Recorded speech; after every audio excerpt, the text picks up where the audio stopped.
of Nebraska, all the way up towards the UP of Michigan. But rain, Chicago, Detroit, St. Louis, down into Texas once again. Quiet along the west coast.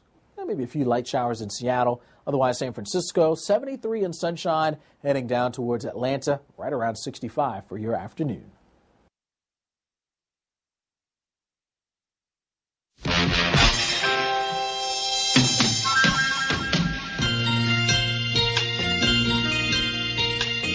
Who can turn the world on with her smile? Who can take a nothing day and suddenly make it all seem worthwhile? Well, it's you, girl. Welcome back to Studio 27. Coming up in a little bit, I'll have celebrity birthdays for you on this 4th day of November. Today in history, following that, across our wide Missouri, I believe I forgot across our wide Missouri on Friday. So my apologies there if I did. I haven't gone back and listened to it yet. And let's see what else. CBS World News Roundup on the way. The song of the day later on. Coming up next, though, I'll have the composer's date book right after the Writer's Almanac with Garrison Keillor. That's coming up next on this edition of... Oh, thank you, Kitty. I forgot to edit that out. Anyway, we're going to take a break, and the Writer's Almanac is coming up right after these messages. Anybody else have anything they want to say? I didn't think so.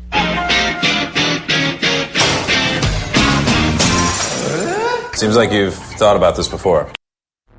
You are about to enter another dimension. A dimension not only of work and earnings, but of pension and leisure. You unlock this door with Social Security's Retirement Estimator. Next stop, the Retirement Zone. Picture a man sitting at his home computer. He isn't sure whether to apply now or in a few years. He's about to find out with the Retirement Estimator. The estimator uses his past earnings to complete the picture of a retirement he'd like to live. Enter the Retirement Zone yourself at www.socialsecurity.gov. I can solve difficult problems for a Fortune 500 company. I can run a successful business. I can manage your home improvements. I can publicize your message. I can motivate your audience. I can put my military experience to work for your company. I can teach your children. I can boost your bottom line.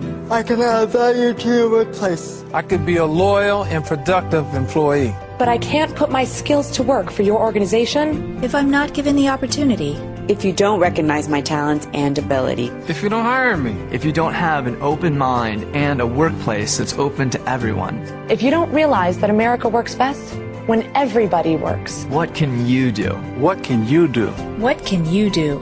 You can remember that it worked. It's what people can do. It's what people can do that matters. Nearly 50 million Americans have disabilities. Capitalize on their talents with employment practices that benefit everyone. Learn more at whatcanyoudocampaign.org. The Writer's Almanac podcast is supported by the Poetry Foundation, publisher of Poetry Magazine, now available in a digital subscription for iPad and iPhone. Subscriptions at poetryfoundation.org/digitalmag. And here is the Writer's Almanac for Monday. It's the 4th of November, 2013. It's the birthday of the poet C.K. Williams, born in Newark, 1936, grew up in a poor family, went to college to play basketball, took an English course, decided to write poems.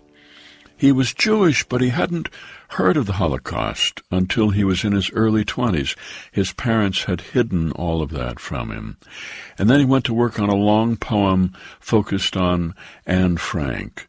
He said, after the Anne Frank poem, I seemed to be able to write poems I wanted to write in a way that satisfied me, that made the struggle with the matter and form and surface of the poems bearable, and more to the point, purposeful.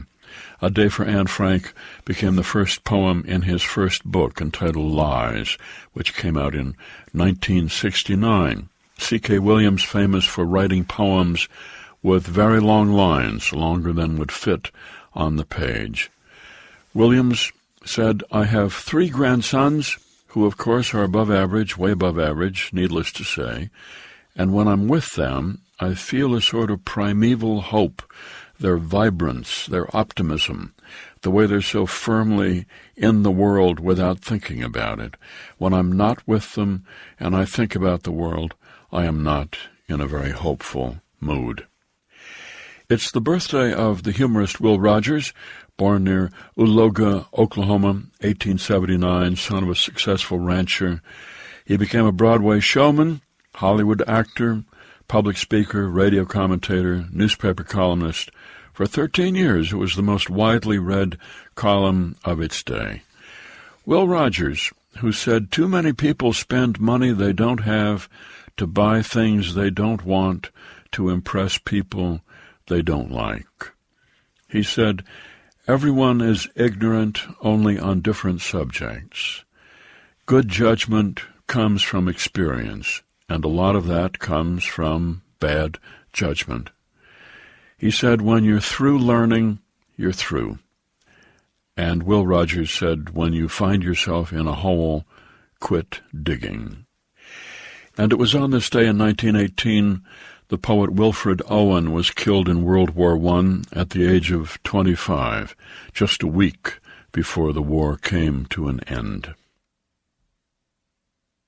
Here's a poem for today by C.K. Williams, entitled Droplets.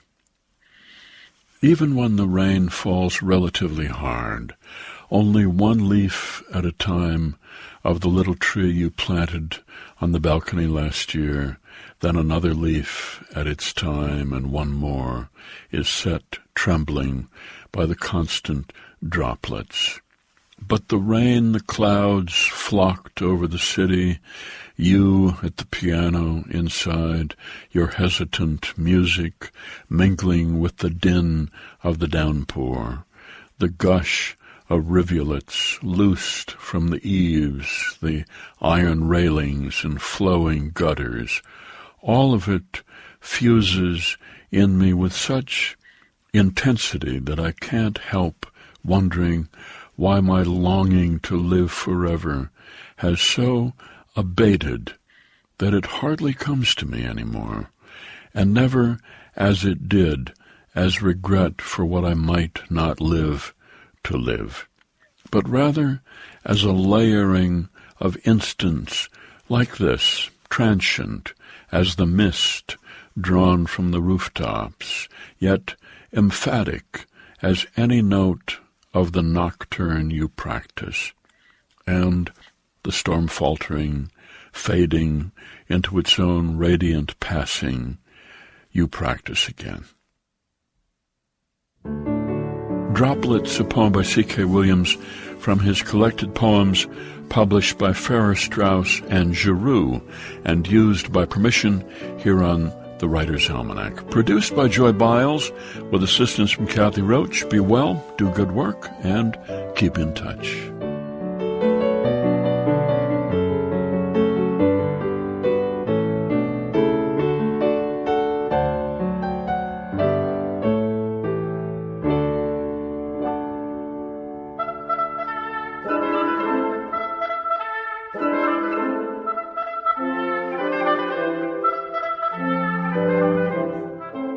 This is the Composer's Datebook for November 4th. I'm John Zeck. Take one flute, one oboe, and mix well with one each of a clarinet, bassoon, and French horn, and you've got the recipe for the traditional wind quintet. In the 19th century, this tasty musical combination was perfected by Europeans like the Czech composer Anton Reicha, who produced 24 wind quintets in his lifetime, including this one.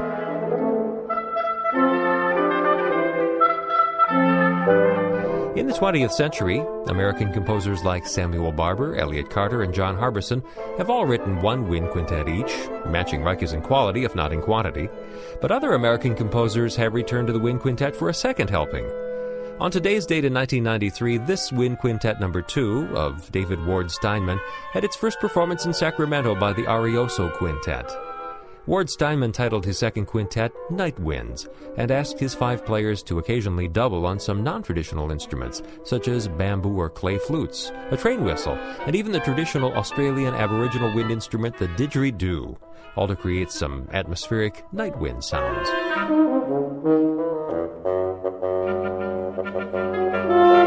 In addition to wind quintets, David Ward Steinman has composed orchestral works, chamber music, and pieces for solo piano.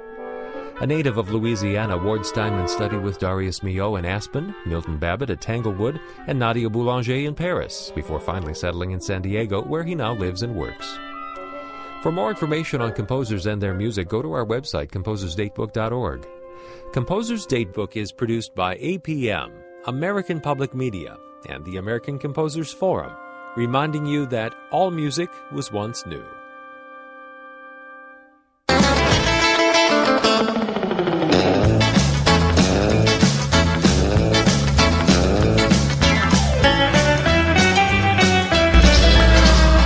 Welcome back to Studio 27 on this edition of, almost said Third Rock from the Sun. That's the theme that you're hearing in the background. Actually, this is First Cup. Yours truly, Joe Hafner, here at the controls. And I have a list of celebrity birthdays I want to read to you. And I'll do that right after this. Just look out for the big giant head. Damn it, Jim, what the hell's the matter with you? Other people have birthdays. Why are we treating yours like a funeral? Bones, I don't want to be lectured.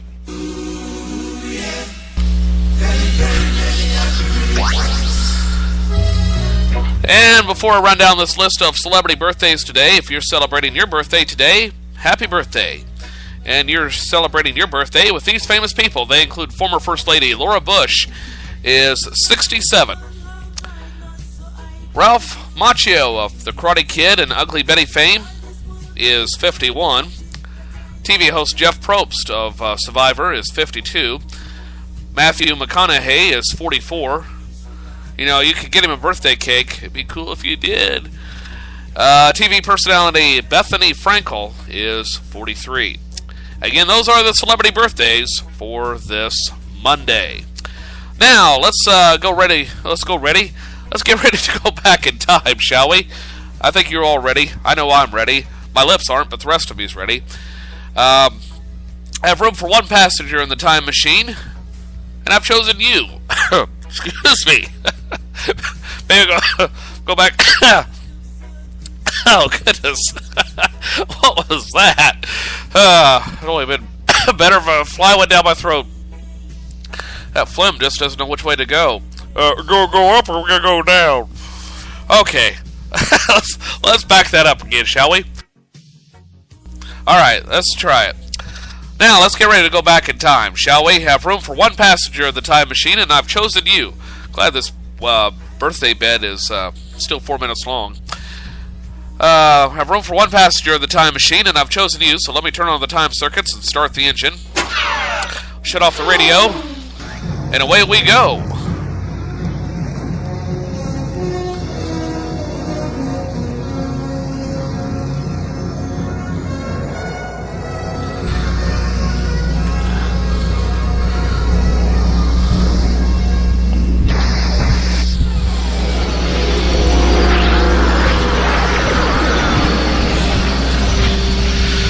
Now, as we head back in time, we go to the year 1846, November 4th, 1846. The patent for the artificial leg was granted. 1846, to Benjamin F. Palmer of Meredith, New Hampshire, known to his friends as Stumpy. I'm sorry, that was a bad joke, but you were thinking it. You were thinking it. 1846, the patent for the artificial leg was granted on this date in 1846. Now, for the rest of today in history, here's the Associated Press.